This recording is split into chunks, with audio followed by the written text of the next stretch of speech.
किती जरी लावल तू आभाळाला हात, चिंता तुझी मुक्कामाला त्याच्या काळजात.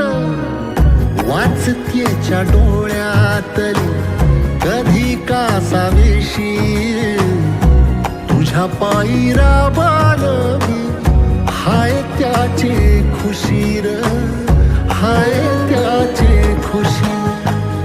घडीभर तू थांब जरा, ऐक त्याची धापर, लई अवघड हाय गड्या उमगाया बापर, उमगाया